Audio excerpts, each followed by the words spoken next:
अथ जीवित पुत्रिका व्रत कथा। एकदा मुनयः सर्वे नैमिषारण्यवासिनः पप्रच्छु कृपया सूतं लोकानां हितकाम्या। भविष्यन्ति कथं सूत बालकाश्चिरञ्जीविनः दारुणे अस्मिन् महाकाले समाप्ते तु कलौ युगे। सूत उवाच द्वापरस्य युगस्यान्ते प्रवृत्ते दारुणे कलौ योषितां मन्त्रणां चक्रुः। शोकोपहत चेतसः जीवत्याश्च कथं मातुरग्रे पुत्रो विनश्यति इति निश्चित्य ताः सर्वाः प्रष्टुं जग्मु द्विजोत्तमम्। गौतमं तु सुखासीनं महात्मानं रह स्थितम् उचुस्ताः पुरतः स्थित्वा विनयानम्रकन्धराः।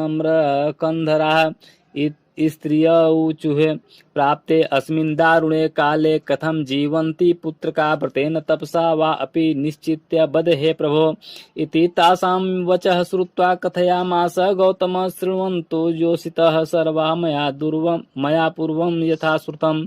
गौतम उवाच निवृते भारते युद्धे निर्वीणे पाण्डुनन्दने अथ द्रोणी हतान् पुत्रान् दृष्ट्वा द्रुपदनन्दिनी पुत्रशोक परितांगी स्वसखी गण सेविता जगाम सा महाभागा धौम्यं ब्राह्मण सत्तमम्।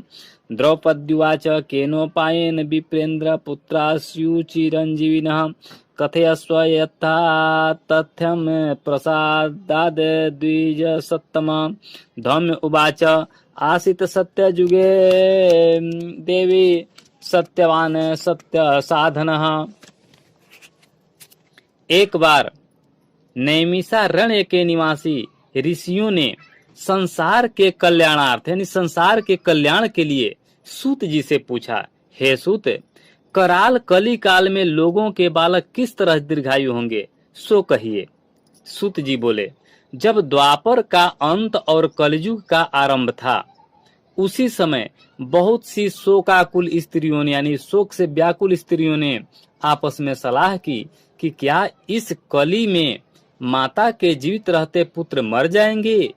जब वे आपस में कुछ निर्णय नहीं कर सकी तब गौतम जी के पास पूछने के लिए गई।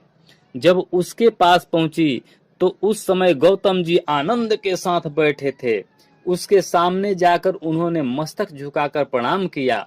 तदंतर यानी इसके बाद स्त्रियों ने पूछा, हे प्रभु, इस कलयुग में लोगों के पुत्र किस तरह जीवित रहेंगे, इसके लिए कोई व्रत या तप हो तो कृपा करके बताइए। इस तरह उसकी बात सुनकर गौतम जी बोले, आपसे मैं वही बात कहूंगा जो मैंने पहले से सुन रखी है।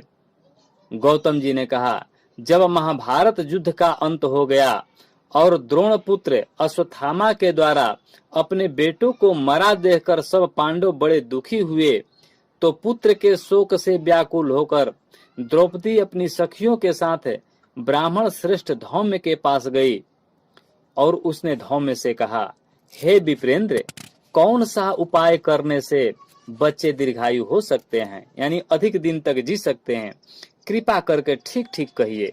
धौम्य बोले, सतयुग में सत्य वचन बोलने वाला, सत्य आचरण करने वाला समदर्शी जिमुतवाहन नाम का एक राजा था। समदर्शी दयाशीलो राजा जिमुतवाहनः स कदाचिन् महाभागो जगाम स्वसुरालयं भार्यया सहित तत्र निवासमकरोत् प्रभुः। काचिन्निशीथे तदा ग्रामे पुत्रशोक समाकुला रुरोध करुणादीना निराशा पुत्र दर्शने हाहाग्रे मम वृद्धाया जुवा पुत्रो विनश्यति तत्क्रंदनं नृप श्रुत्वा विदीर्ण हृदयो अभवत्। अतः तत्र गतः प्राह कथ्यता मृत्यु कारणम्। सा चाह गरुणो राजन् भुङ्क्ते प्रतिदिनं सुतान्। वृद्धाया वचनं श्रुत्वा राजा कारुणिको अवदत्, तिष्ठ माता सत्यं यत्नं करिष्ये पुत्र रक्षणे इत्युक्त्वा स ययौ भक्ष्य स्थानं विगत साध्वसः। आगत्य गरुणो मासं बुभुजे नृपदेहजम्। वामांगे भक्षिते मासे गरुणे नाति तेजसा। अथासौ दक्षिणं पार्श्वं परिवृत्य ददौ नृपः। तद दृष्ट्वा गरुण प्राह देवयोनिषु को भवान न त्वं वीर मनुष्यो असि वद जन्म स्वकं कुलम। अथोवाच स्वयं राजा व्यथया कुलितेन्द्रियः स्वेच्छया भुङ्गस्व पचीन्द्र वृथा ते प्रश्न ईदृशः। तच्छ्रुत्वा गरुणो वाक्यम् निवृत्तश्च स्वयं प्रभुः। एक बार वह अपनी स्त्री के साथ अपनी ससुराल गया और वहीं रहने लगा। एक दिन आधी रात के समय पुत्र के शोक से व्याकुल कोई स्त्री रोने लगी, क्योंकि वह अपने बेटे के दर्शन से निराश हो चुकी थी, यानी उसका पुत्र मर चुका था। वह रोती हुई कहती थी, हाय, मुझ बूढ़ी माता के सामने मेरा बेटा मरा जा रहा है। उसका रुदन सुनकर राजा जिमुतवाहन का तो मानो हृदय ही विदीर्ण हो गया। वह तत्काल उस स्त्री के पास गया और उससे पूछा, तुम्हारा बेटा कैसे मरा है? बूढ़ी ने कहा, गरुण प्रतिदिन आकर गांव के लड़कों को खा जाता है।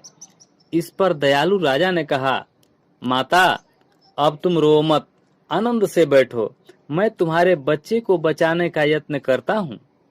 ऐसा कहकर राजा उस स्थान पर गया जहाँ गरुण आकर प्रतिदिन मांस खाया करता था। उसी समय गरुण भी उस पर टूट पड़ा और राजा के शरीर का मांस खाने लगा। जब अतिशय तेजस्वी गरुण ने राजा का बायां अंग खा लिया तो झटपट राजा ने अपना दाहिना अंग फेरकर गरुण के सामने पेश कर दिया। यह देखकर गरुण जी ने कहा, देव योनियों में तुम कौन हो? तुम मनुष्य तो नहीं जान पड़ते। अच्छा, अपना जन्म और कुल बताओ। पीड़ा से व्याकुल मन वाले राजा ने कहा, हे पक्षीराज, इस तरह के प्रश्न करना व्यर्थ है, तुम अपनी इच्छा भर मेरा मांस खाओ। यह सुनकर गरुण रुक गए और बड़े आदर से राजा के जन्म और कुल की बात पूछने लगे। पप्रच्छ साग्रहं राज्ञो जन्म चापि कुलम तथा। राजोवाच, जननी मम शैव्या अस्ति, पिता मे शालिवाहन, सूर्यवंशोद्भवाश्चाहं राजा जिमुतवाहन।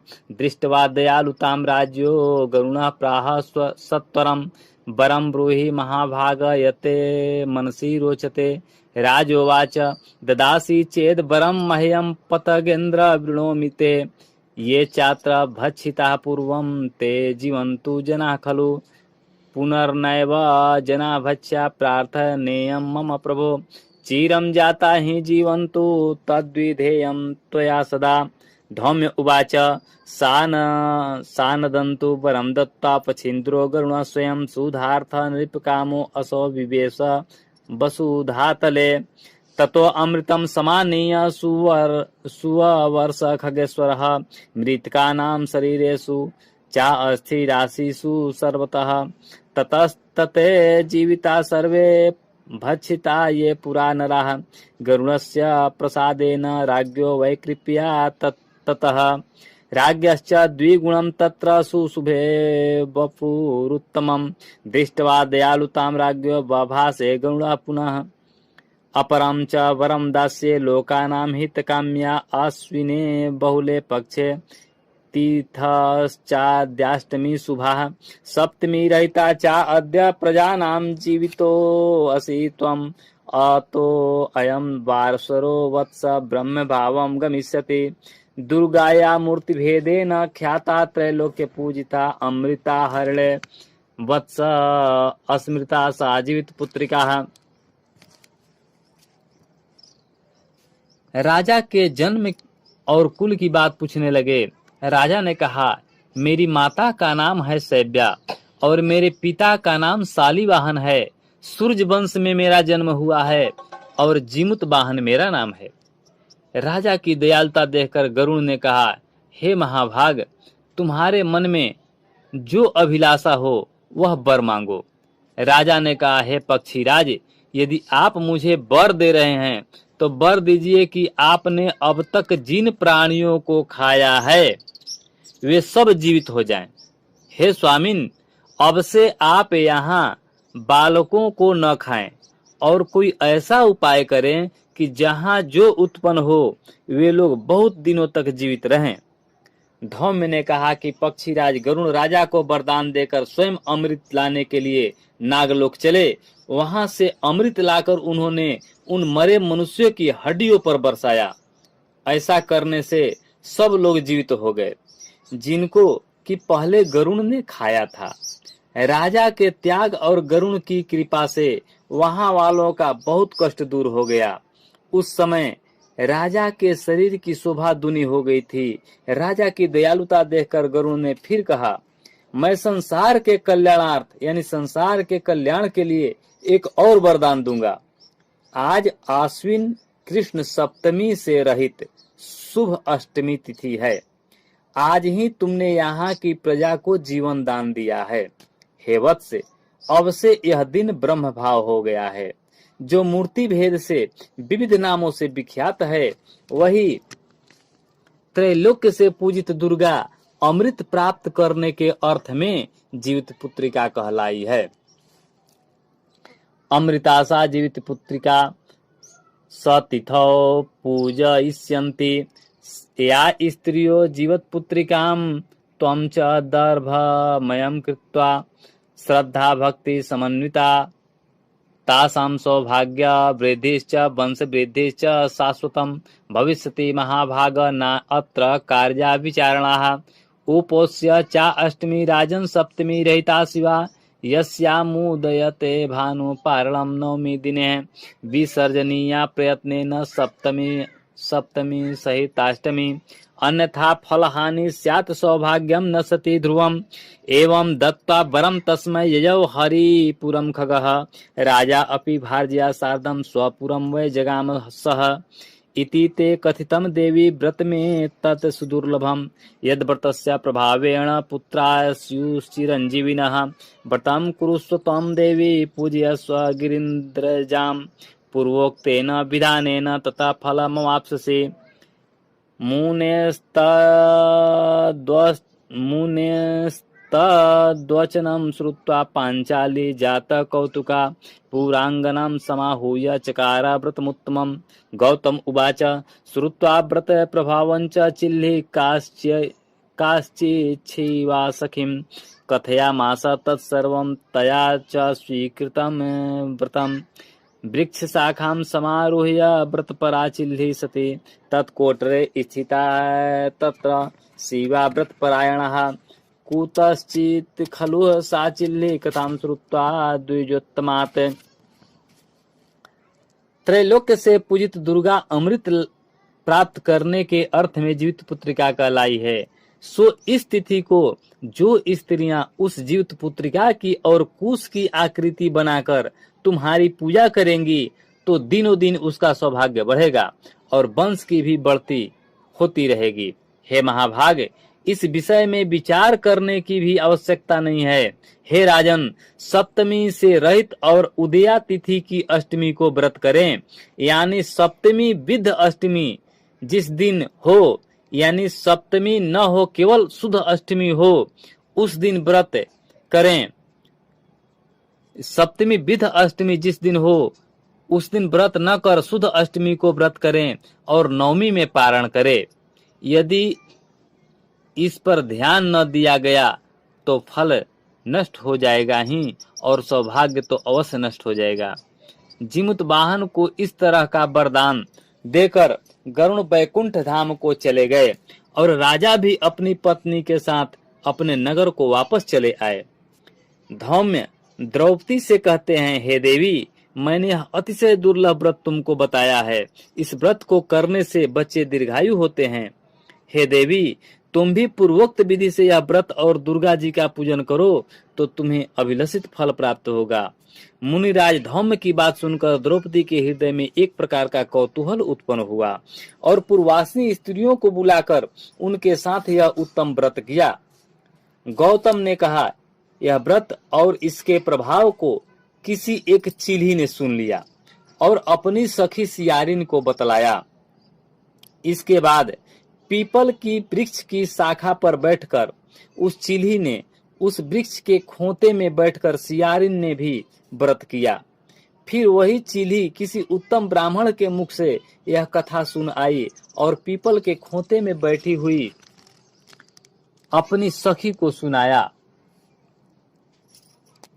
स्वसखी कथयामास ह्यक्षय कोटर संस्थिताम कथा मर्दा शिवाम त्यक्तवा क्षुधा पीड़ित विग्रहा निर्जगाम ततः शीघ्रम श्मशानम स्वपूरितम तत्र गत्वा च बुभुजे स्वेच्छया चामिषं शिवाः चिल्ली निरसनं कृत्वा स्थिता प्रातः भूतदा गोष्ठं गत्वा तया तत्र पीतं च सुरभिपय समाधाय कृतं तत्र पारणं नवमी दिने कीयता चैव कालेन पंच त्वंच गते उभे कोसलायां धनाढ्यस्य सार्थवाहस्य मंदिरे संयोगा च तयोर्जन्म जातमेकत्र सदमनि ज्येष्ठा तत्र शिवा जाता चिल्ली सा तत्कनीयसी सर्वलक्षण संयुक्ता सा तु जाति स्मरा भवत्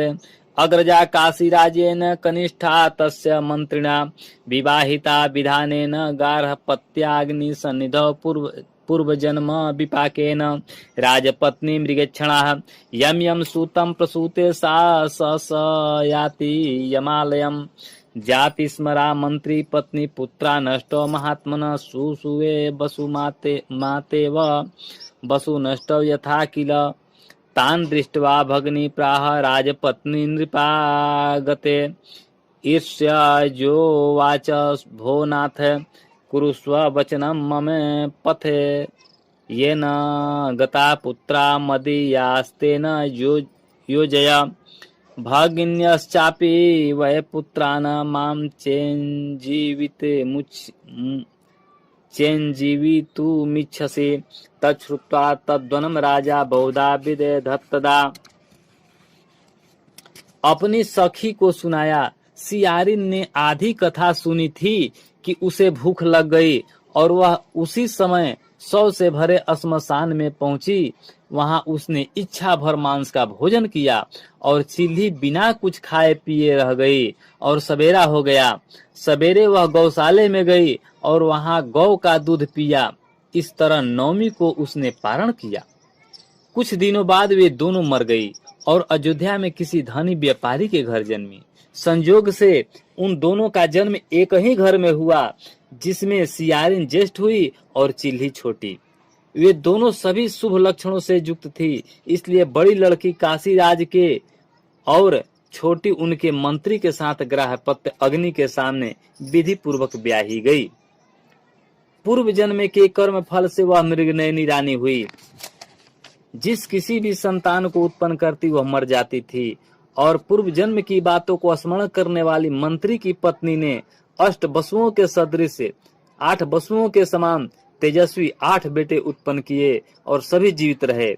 अपनी बहन के पुत्रों को जीवित देखकर ईर्ष्यावश राजपत्नी ने अपने स्वामी से कहा कि यदि तुम मुझे जीवित रखना चाहते हो तो इस मंत्री के भी पुत्रों को उसी जगह भेज दो जहां मेरे बेटे गए हैं, अर्थात इन्हें मार डालो। यह सुनकर राजा ने उस मंत्री के पुत्रों को मारने के लिए कई प्रकार के उद्योग किए, पर मंत्री पत्नी ने जीवित पुत्रिका के पुण्य बल से बचा लिया। अद्यतान जीवयामास मृतान सा जीवित पुत्रिका एकदा तु बने तेषां शिरच्छेदम विधाय वै वंश निर्मिते पात्रेषु प्रेषयामास तद गृहं बभूवुस्ते च मूर्धानो नाना रत्नादि तत्क्षणात् अज्ञाताश्च गता सर्वे जीविता तत्सुताः पुनः तानालोक्य गता सद्यो विस्मयं नृपवल्लभाः पप्रच्छागत्य भगिनी किं व्रतं च कृतं त्वया येन जीवन्ति ते पुत्रा मृतश्चैव पुनः पुनः। मंत्री भारद्वाज पुनर्जन्मनि जातो अहम चिल्ली त्वंच श्रृंगालिका कुर्वन् तया व्रतं सम्यक् पालितं येन न त्वया तेन दोषेण भगिनी तेन जीवन्ति पुत्रका ममाच्छते व्रतायाश्च जीवन्त्यच्छते विग्रहा इदानीं त्वं च राजेन्द्र वल्लभे व्रतमाचरः तद्व्रतस्य प्रभावेण पुत्रास्ते चिरंजीविनः भविष्यन्ति महाभागे सत्यं सत्यं वदामि ते। सा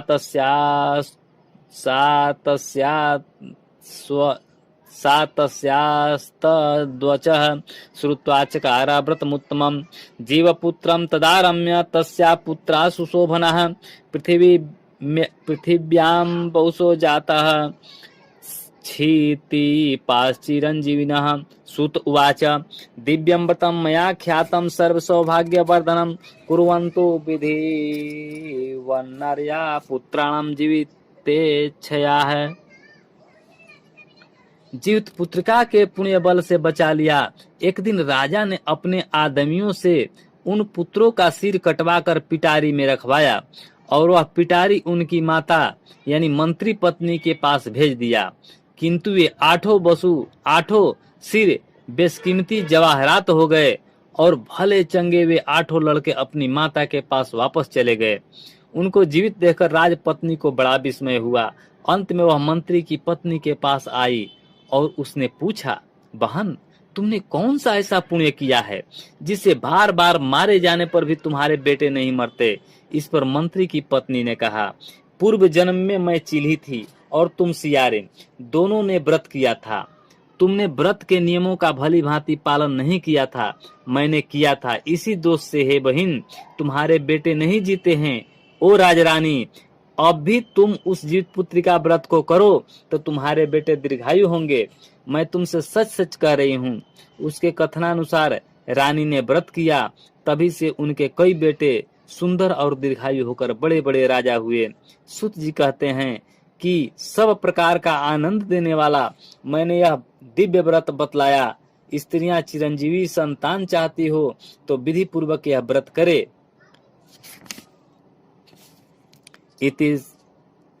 इति पंडित श्री देव नारायण पाठक कृत भाषा टीका सहित जीवित पुत्र का व्रत कथा समाप्त।